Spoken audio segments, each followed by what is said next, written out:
우리는 새로운 상황을 맞이할 때 스트레스를 받는 경우가 있습니다. 인간 관계의 단절이나 결혼, 퇴직, 이사, 이직과 같은 상황은 큰 스트레스를 유발합니다. 이스라엘 백성도 극도의 긴장 상태에 놓여 있었습니다. 지금까지 이스라엘 백성을 이끌어온 지도자 모세가 죽고 이제는 다른 민족이 터전을 잡고 있는 가나안 땅을 정복해야 했기 때문입니다. 그로 인해 두렵고 불안할 수 있는 상황에 놓여 있었습니다.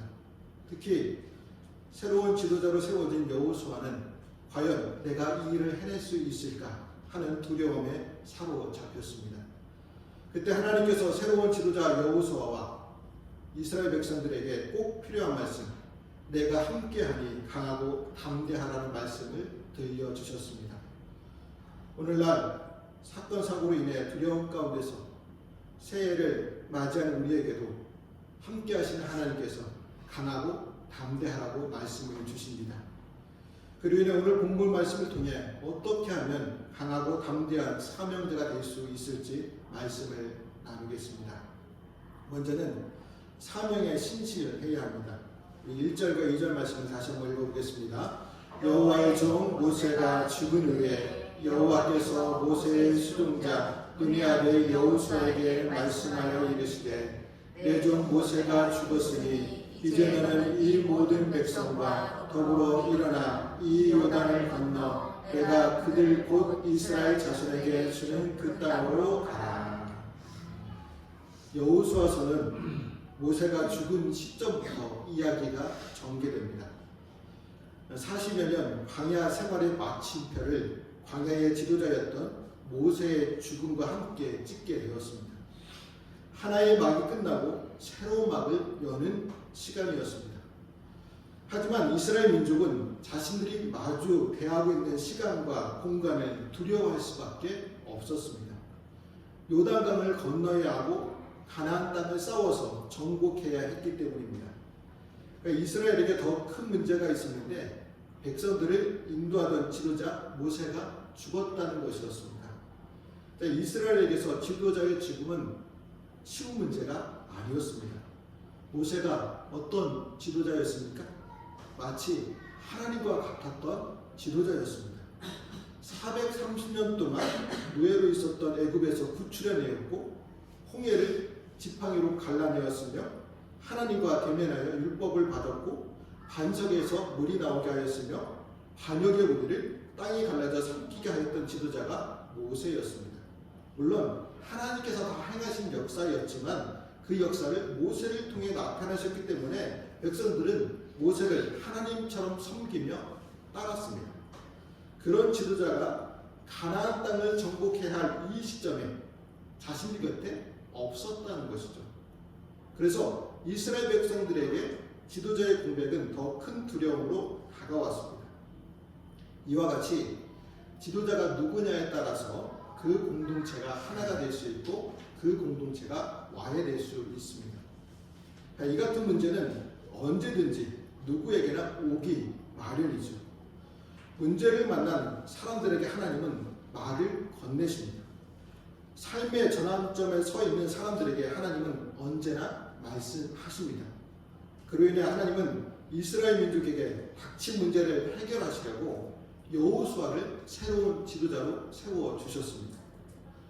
모세의 수종제에 불과했던 이스라엘의 새로운 지도자로 등장하게 되었습니다. 하나님께서 모세의 뒤를 이어 이스라엘의 지도자로 세우셨을 때 백성들은 어떻게 모세의 시종이 지도자가 될 수 있었을까? 의아해할 수 있었습니다. 백성 중에서도 여호수아는 적합하지 않다라고 반대하는 사람들도 있었을 것입니다. 그러나 여호수아는 지도자가 되기까지 쓰라린 고통과 역경을 극복한 사람이었습니다. 38년 전 가데스 바네아에서 가나안을 정탐하러 파송된 12명의 정탐꾼 중에 하나였습니다. 그때 여호수아는 귀한 보고 중에 갈렙과 함께 가나안을 정복할 수 있다고 긍정적인 보고를 하였습니다. 그러나 나머지 10명의 정탐꾼들은 가나안 정복은 불가능하다고 부정적인 보고를 하였습니다. 백성들은 부정적인 견해에 동조하며 하나님을 배반하고 배반의 길로 달려갔습니다. 그리고 백성들은 자신들의 반역을 말리는 여호수아와 갈렙을 돌로 쳐 죽이려고 하였습니다. 하나님 편에 섰던 여호수아와 갈렙은 큰 역경과 시련을 만나게 되었습니다. 또한 여호수아와 갈렙은 백성들의 반역으로 인해 하나님의 징계로 백성들과 함께 38년을 광야에서 방황해야 했습니다. 이러한 역경과 시련은 하나님의 사람에게 있어서 견디기 어려웠습니다. 하나님을 신뢰할 때 당하는 역경과 시련은 신앙의 회의를 가져다 주기 때문입니다. 그러나 다른 사람들은 광야 생활 38년 만에 다 죽어갔지만 하나님의 사람 여호수아와 갈렙은 살아남았습니다. 또한 그토록 염원하던 가나안 땅을 기업으로 누리는 축복을 누리게 되었습니다. 더욱이 여호수아는 이스라엘의 새 지도자로 그 이름이 크게 높아졌습니다. 이처럼 하나님의 사람에게는 역경과 시련이 있어도 실패는 없습니다. 하나님의 사람은 아무리 어려운 상황에 처해도 하나님의 복을 반드시 누리게 되어 있습니다. 그리고 여호수아는 하나님의 복을 받은 사람으로서 사명을 알고 감당해야 했습니다. 바로 새로운 지도자의 사명을 감당해야 합니다. 그 사명은 이스라엘 민족이 가나안 땅을 차지하도록 하는 것이었습니다. 하나님께서 아브라함을 가나안 땅으로 인도하셨던 것처럼 여호수아는 이스라엘 민족을 가나안 땅으로 인도해야 했습니다. 하나님의 말씀처럼 이스라엘 민족이 가나안 땅을 차지하도록 도와야 했습니다. 현대인의 관점에서 여호수아의 가나안 정복 전쟁은 비도덕적이며 잔인한 전쟁이라는 오명을 뒤집어 씌우고 있습니다. 그러나 고대의 전쟁을 현대인의 관점에서만 판단하지 말아야 합니다. 이스라엘에게 정복 전쟁은 하나님의 정의를 수립하는 일이었습니다. 독재적이고 부패한 체제를 뒤엎는 근대의 혁명과 같은 것이었습니다. 제롬 프리처라는 신학자는 가나안 정복 전쟁을 오히려 모세 율법의 기초를 둔 사회, 곧 하나님을 주님으로 인정하고 인간들이 서로 정의롭게 행동하는 사회를 건설하는 것이다 라고 말하였습니다. 하나님은 악한 민족들을 추방하고 하나님의 정의를 따라 살아갈 백성들을 가나안에 거주하게 하신 목적으로 정복 전쟁을 시작하라고 명령하십니다. 여러분, 이 대한민국을 비롯한 모든 땅의 주인은 사람이 아니라 하나님이십니다. 하나님은 그 땅에 누가 거주할지를 정하실 수 있는 분이십니다. 지금 우리가 살고 있는 집이나 직장, 사업장, 삶의 자리는 본인이 선택하여 결정한 것이 아니라 하나님께서 인도해 주신 곳입니다. 그러니까 여호수아의 사명은 하나님이 아브라함을 통해 약속하신 언약의 나라를 세우는 것이었습니다. 하나님의 정의와 공의를 실현하여 온 세상 나라들의 축복이 되어야 했습니다. 그 당시 전쟁의 목적이었던 땅을 정복하고 전리품을 획득하는 것이 아니라 아브라함에게 약속하신 정의와 공의의 하나님 나라를 세우는 것이 목표였습니다.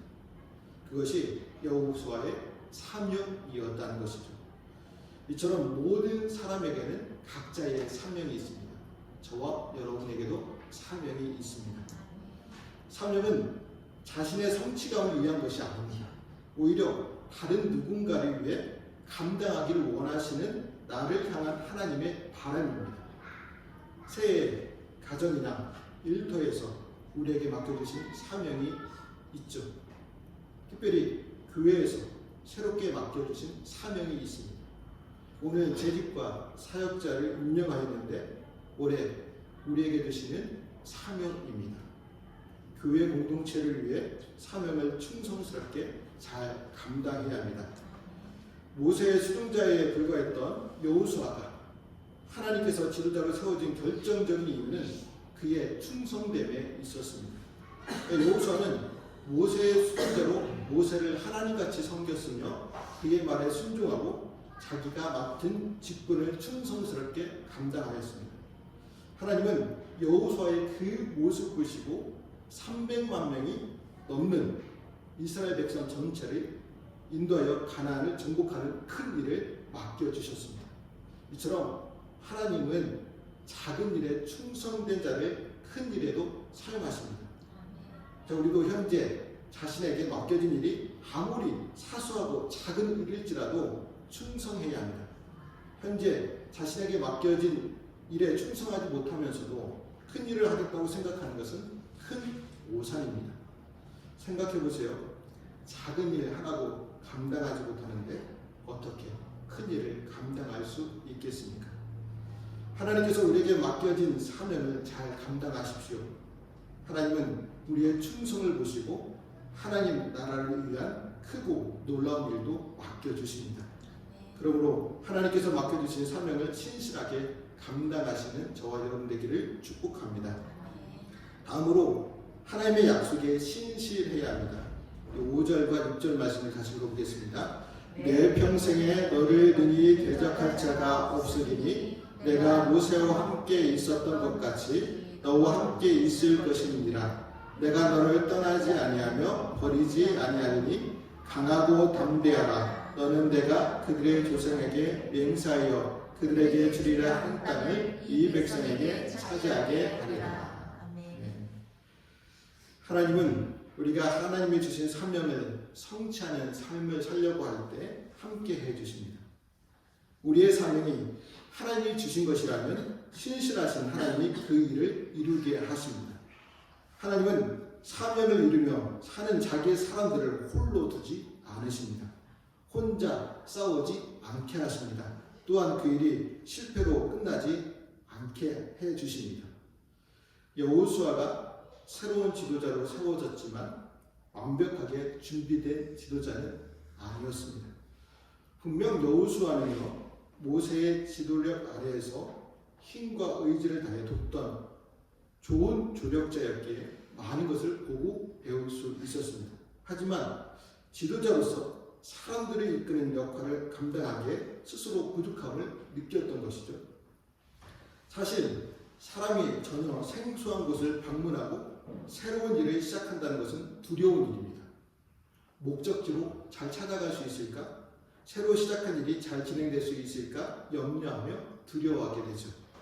더욱이 생사를 건 전쟁을 수행한다는 것은 더 두렵고 떨리는 일이었습니다. 여호수아가 현재 이러한 상태에 있었다는 것이죠.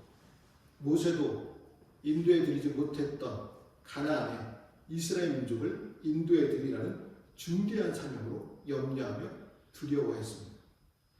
38년 전에 가나안 땅을 정탐하였지만 가나안은 여전히 미지의 세계였습니다. 그 미지의 세계를 방문한 것도 여행한 것도 아닙니다. 그 세계를 정복하고 진멸하며 추방하기 위해 가야 합니다. 하나님께서 그런 여호수아에게 내가 너와 함께 할 테니 강하고 담대할 것을 반복하여 힘주어 말씀해 주십니다. 스스로 자신의 역량이 부족함을 잘 알기에 주저하는 모든 사람들에게 하나님은 용기를 내어 감당해보라고 격려해 주십니다. 우리는 종종 완벽한 조건에서만 모든 것을 할 수 있다고 생각합니다. 그러나 완벽한 조건에서도 할 수 없는 일이 많습니다. 왜요? 우리는 부족하고 미약하기 때문입니다. 그래서 우리에게는 하나님이 필요합니다. 하나님의 도우심이 반드시 필요합니다. 도우시는 하나님께서 여호수아에게 두려워 말라고 말씀해 주십니다. 그 이유에 대해서 하나님은 여호수아가 어디로 가든지 함께 하시고 언제라도 여호수아를 떠나지 않겠다고 약속하셨기 때문입니다. 이 말씀은 이미 광야에서 모세에게 주셨던 약속입니다. 내 하나님 여호와 그가 너와 함께 가시며 결코 너를 떠나지 아니하시며 버리지 아니하겠다 약속하셨습니다. 그런데 이러한 동행의 약속은 모세와 여호수아에게만 주는 것이 아닙니다. 하나님을 믿는 모든 성도를 향한 주시는 약속입니다. 창세기 28장 15절 말씀을 보면 하나님은 이스라엘의 조상인 야곱이 가나안을 떠나 하란을 향해 나갈 때 내가 너와 함께 있어 내가 어디로 가든지 너를 지키며 너를 이끌어 이 땅으로 돌아오게 할지라 내가 내게 허락한 것을 다 이루기까지 너를 떠나지 아니하리라. 또한 히브리서 3장 13장 5절 말씀을 보면 성도들에게 내가 결코 너희를 버리지 아니하고 너희를 떠나지 아니하리라 약속하셨습니다. 이처럼 하나님께서는 우리에게 이미 오셨고 우리와 함께 해주십니다. 그런데 초월적인 하나님께서 우리에게 오시고 함께 하신다는 것이 어떤 것인가에 대해 생각해 보셨습니까? 그러니까 초월적인 존재인 하나님께서 우리 가운데로 오셨다는 것은 신비로우면서도 두려운 일이죠. 그러나 우리는 하나님을 잘 믿고 굳게 의지하다가도 우리의 편의에 따라 때로는 하나님을 잊고 의지하기도 합니다. 하지만 하나님은 우리를 영원히 잊지 않으십니다. 하나님이 우리와 함께 계시다는 징표로 이 땅에 오신 분이 바로 임마누엘 예수 그리스도이십니다. 예수님께서 승천하시면서 뭐라고 말씀하셨습니까? 볼지어다 내가 세상 끝날까지 너희와 항상 함께 있으리라 말씀해 주셨습니다. 항상 함께 있겠다는 것이 무슨 의미일까요? 하나님께서 우리를 선택하신 것에 후회하시거나 마음이 변하셔서 버리시는 분이 아니라는 의미입니다. 얼마나 감사한 일입니까? 사람은 처음에는 자신의 모든 것을 다 줄 것처럼 하지만 실직나고 자신에게 해가 되면 언제든지 버리기도 합니다. 그러나 하나님은 우리와 영원히 함께 해 주십니다. 하나님과 함께 하심으로 우리는 특별한 존재로 만들어 주십니다. 바로 사신과 대사처럼 만들어 주십니다. 예수님께서 세상 끝날까지 함께 하시겠다고 제자들에게 약속하시면서 제자들을 세상으로 파송하셨습니다. 마찬가지로 하나님께서는 여호수아를 사신과 대사로 이스라엘의 지도자로 파송하셨습니다. 우리도 이 세상에 하나님의 대사로 파송된 사람들입니다. 하나님은 자신이 파송한 사람들과 함께 하심으로 용기를 부어주십니다. 하나님이 부어주신 용기로 강하고 담대하게 세상 가운데 하나님의 뜻을 전하는 대사가 되어야 합니다. 여호수아는 하나님이 함께 하신다는 용기를 얻어 이스라엘 백성들을 이끌고 가나안 땅을 정복하였습니다. 제자들은 예수님이 함께 하신다는 용기를 얻어 온 세계에 복음을 전하였습니다.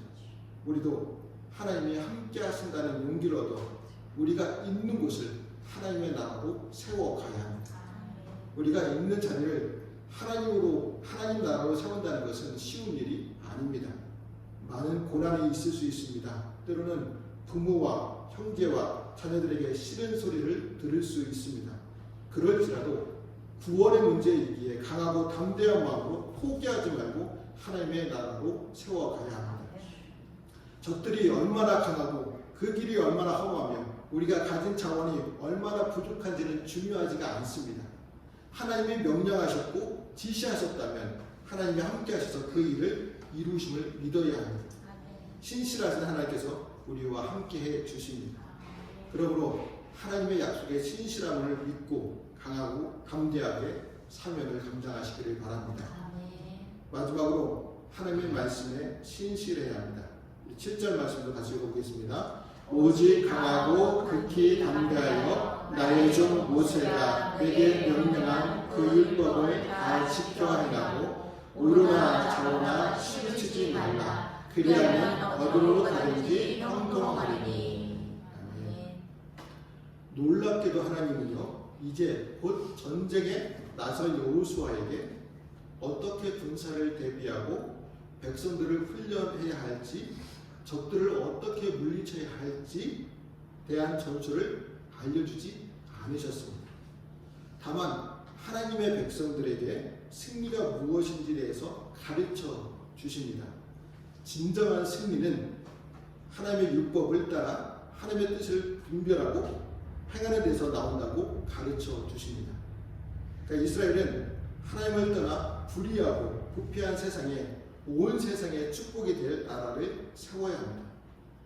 가나안 땅의 모든 백성들을 이기고 땅을 차지해도 하나님의 말씀을 잊어버린다면 다른 세상 나라가 하나 더 생기는데 그치게 됩니다. 그래서 하나님은 여호수아에게 율법을 다 지켜 행하라고 요구하십니다. 이것은 사신과 대사에게 요구되는 의무이기도 합니다. 한 나라의 사신과 대사도 왕과 대통령의 명령을 잘 전달해야 하는 책임이 있듯이 하나님의 사신과 대사가 된 여호수아도 마찬가지였습니다. 그러니까 자신의 역할을 잘 감당하기 위해서 먼저 하나님의 말씀을 알아야 합니다. 하나님의 말씀을 이스라엘 민족에게 전달하기 위해서 부여받은 권한으로 무엇인가를 올바르게 결정하기 위해서 하나님의 말씀을 알아야 합니다. 그로 인해 우리는 말씀을 묵상하고 배워야 합니다. 성경을 늘 읽고 밤낮으로 공부하여 성경에 기록된 대로 하나님의 뜻을 이해하고 실천해야 합니다. 하나님은 하나님 나라의 진심인 사람들과 함께 하십니다. 그 사람들을 통해서 하나님 나라를 세우십니다. 많은 사람들이 모여 큰 교회로 성장했어도 세상과 다를 바가 없는 모습이라면 실패한 모습입니다. 신실하게 하나님의 나라를 추구해야 합니다. 하나님은 하나님의 말씀에 진심인 사람들의 꿈을 이루어 주십니다. 무작정 꿈을 이루어 달라고 기도하면 안 됩니다. 자녀들의 꿈을 이루어 달라고 기도해서도 안 됩니다. 하나님의 말씀으로 잘 가르쳐야 합니다. 말씀으로 양육되지 않으면 꿈을 이루었어도 그 자리를 지키지 못한 사람들이 얼마나 많이 있습니까? 하나님은 말씀을 지키는 사람들의 꿈을 이루어 주십니다. 하나님의 말씀이 우리를 참 성공의 길로 인도하십니다. 하나님의 말씀으로 훈련된 지혜가 승리하게 합니다. 신실하신 하나님은 하나님의 말씀의 진심인 하나님의 사람들을 지키시고 보호하십니다. 그래서 하나님의 나라를 세우게 하십니다. 그러므로 하나님의 말씀을 신실하게 지키는 사명자들이 다 되시기를 바랍니다. 우리는 때때로 다가오는 두려움을 경험할 때가 있습니다. 그럴 때 우리는 하나님의 말씀으로 이겨내야 합니다. 말씀으로 함께 하시는 하나님으로 인해 사명에 신실하며 함께 하신다는 약속을 믿으며 하나님의 말씀을 신실하게 지켜 강하고 담대한 사명자들이 다 되시기를 주님의 이름으로 말씀을 드립니다. 기도하시겠습니다.